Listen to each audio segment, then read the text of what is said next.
O'tgan mavsum muvaffaqiyatsiz yakunlanganidan keyin Real Madrid katta o'zgarishlarni boshdan kechirmoqda. Ko'p yillik tajribaga ega bo'lgan futbolchilar va bosh murabbiy Carlo Ancelotti klubni tark etganidan so'ng Florentino Perez bir qator transferlarni amalga oshirdi. Ulardan biri Bayernda ajoyib ish ko'rsatgan Xabi Alonsoni klubga olib kelish edi. Ammo ko'rinib turibdiki, klub hali to'liq qayta qurilish bosqichidan o'tmagan. Klublar o'rtasidagi jahon chempionatidan keyin Real Madridning hali ham ba'zi bir kuchsiz nuqtalari borligini ko'ryapmiz. Bugungi video Real Madrid haqida, to'g'rirog'i 2025-2026 mavsum uchun yangi Real Madrid haqida bo'ladi. Boshlashimizdan oldin kanalga obuna bo'ling. Bu bizga siz uchun yanada qiziqarli va sifatli kontent yaratishga yordam beradi. Siz bilan Extra Time boshladik.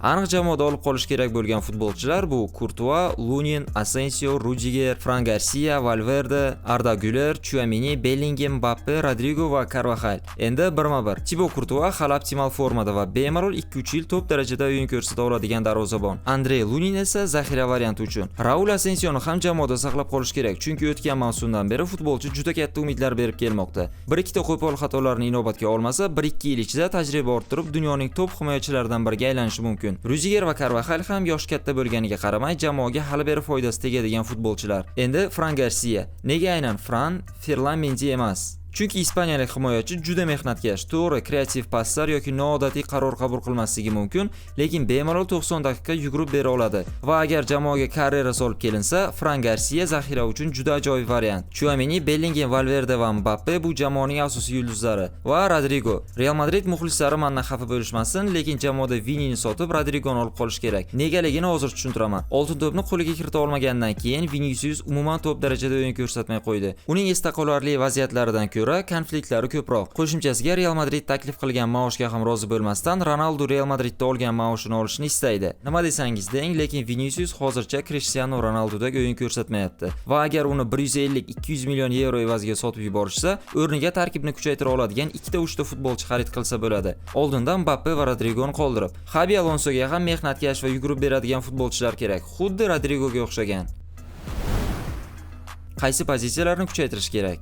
Chap qanot himoyasi, markaziy yarim himoya.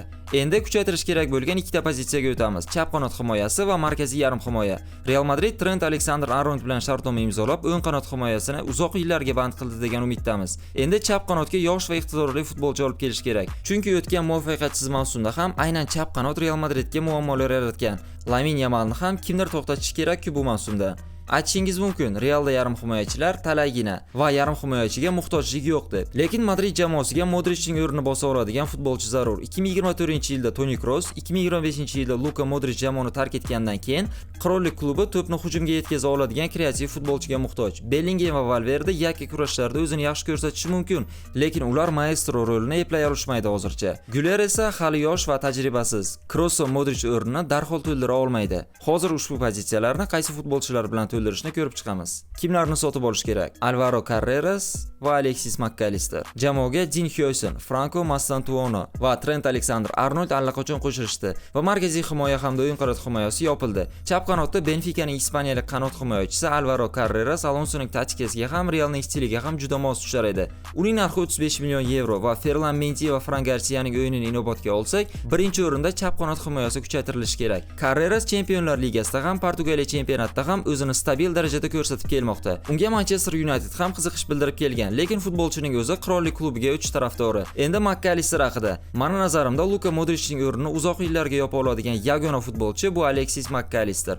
To'g'ri, uning narxi qimmat, Liverpool 100-150 million yevrodan kam takliflarni ko'rib ham chiqmasa kerak, lekin agar u Real Madridga kelsa, Xabi Alonsoning o'yin stilini butunlay o'zgartirib yubora oladigan futbolchiga aylanadi. Alexis yarim himoyaning har qanday pozitsiyasida o'ynay oladi va kesuvchi paslarni ham yaxshi amalga oshiradi. Bitta pas bilan 4 ta himoyachini chalg'itib, Mbappeni birga bir vaziyatga chiqara oladigan yagona futbolchi ham aynan McAllister. Xullas, agar Liverpoolni rozi qilib McAllister jamoaga olib kelinsa, bu Realni hech kim to'xtata olmas edi. Jamoani tark etganlar va kimlarni sotish kerak? Militao, Alaba, Vasquez, Modric, Vallejo, Ceballos, Endrick va Vinicius Junior. Endi jamoani allaqachon tark etgan futbolchilar va sotib yuborsa bo'ladiganlar haqida gaplashamiz. Modric, Vallejo va Lucas Vasquez klublar o'rtasidagi jahon chempionatidan keyin erkin agentga aylanishadi. Modric va Vasquez Marquez yoshi o'tgani uchun, Vallejo esa shunchaki Xabi Alonsoga kerak emas. Endrikni ham bir mavsumga o'rtamiyona La Liga jamoasiga ijaraga bersa bo'ladi. Chunki futbolchi Real Madridda baribir asosiy tarkibda tushmaydi va mavsum davomida xuddi o'tgan yilgidek zaxiraga o'tirib qolishi ham mumkin. Ceballos: ushbu futbolchini sotib yuborishga ikkita sabab bor. Biri uning katta maoshi, ikkinchisi esa Güler va Nico Pazning rivojlanishi. Qo'shimchasiga ispaniyalik futbolchining shartnomasi 2 yildan keyin o'z nihoyasiga yetadi va imkon borida uni madridliklar 20-30 million yevro evaziga sotib yuborsa bo'ladi. Militao va Alaba ikkala markaziy himoyachilar ham jarohatlar sabab formasini qayta tiklay olishmayapti.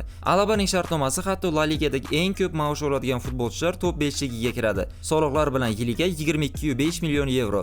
O'tgan mavsumda jarohatdan qaytgani bilan ham yomon o'yin ko'rsatib, Ancelottining ishonchini qozona olmadi. Militao bilan ham shunday. 2 marta Xochsimon paylarini yirtgan futbolchi eski darajasiga qaytishi juda qiyin. Ma'lumotingiz uchun, agar futbolchi Xochsimon paylarini yirtsa, 1 yilgacha safdan chiqadi va eski formasiga qaytishi juda qiyin bo'ladi. 30 yoki 40 million yevro evaziga taklif chiqsa, Real uni ham sotib yuborsa bo'ladi. Chunki Hyosen va Rüdiger formada payti Militao baribir asosiy tarkibda tushmaydi.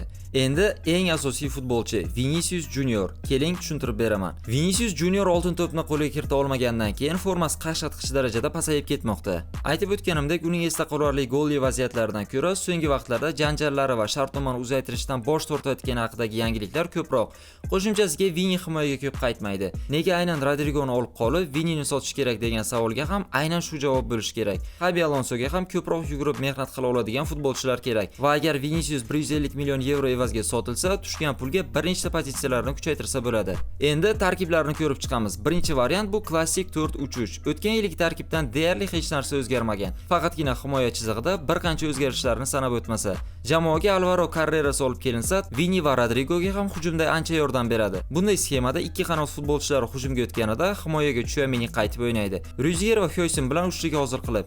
Endi 3-5-2 sxemasini ko'rib chiqamiz. Bu ham ancha qiziq va Xabi Alonso stilidagi sxema. 3-5-2 sxemasida himoyada Hyosen, Asensio va Rüdiger, yarim himoyada esa Carreras, Bellingham, Tchouameni, Valverde va Trent. Hujumda Vini va Mbappe. Bu sxemaning yaxshi tarafi shundaki, Real hujumga o'tganda himoyachilar soni 3 taga tushib, hujumga ko'proq aksent qaratiladi.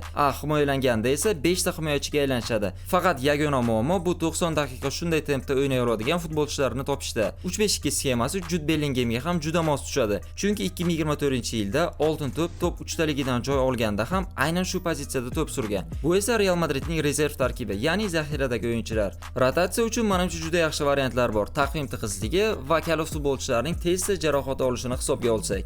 Keyingi mavsumni yaxshi yoki yomon o'tkazadigan futbolchilar.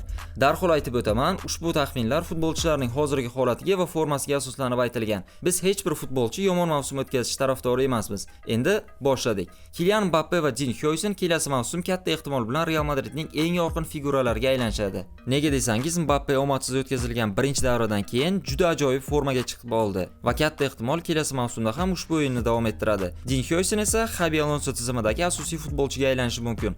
Ayniqsa agar Xabi 3 ta himoyachi bilan o'ynasa. Hyosen juda aniq va kutilmagan paslar bera oladigan futbolchi va ko'pincha jamoasining hujumlari ham aynan uning paslaridan keyin boshlanar edi. Agar Real Madridda ham shunday performans ko'rsata olsa, dunyoning top markaziy himoyachilaridan biriga aylanishi mumkin. Militao va Vini Junior esa keyingi mavsumni ulardan kutilgan darajada o'tkaza olishmasligi mumkin. Militaoda oddiy, endi jarohatlardan qaytgan va formasini tiklash uchun juda ko'p vaqt talab qilinadi va hali Rüdiger, Hyosen va Asensiodan rotatsiyani yutib olish ham aniq emas. Vini esa toksik xulqini davom ettirsa, asosiy tarkibdan ham tushib qolishi mumkin. Aytib o'tganimdek, Xabi Alonsoga mehnatkash va himoyaga ham qaytib yordam bera oladigan futbolchilar kerak.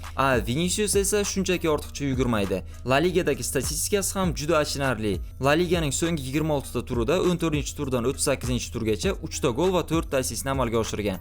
Vini yangi mavsumda formasini tiklamasa, aytib o'tganimdek, asosiy tarkibdan ham tushib qolishi mumkin. Do'stlar, shu bilan videomizga yakun yasaymiz. Keyingi yilgi Real Madrid haqidagi fikrlaringizni kommentlar ostida yozib qoldiring va agar video yoqqan bo'lsa, like bosing va realchi do'stlaringizga ulashib qo'ying. Keyingi videolargacha xayr, o'zingizni asrang.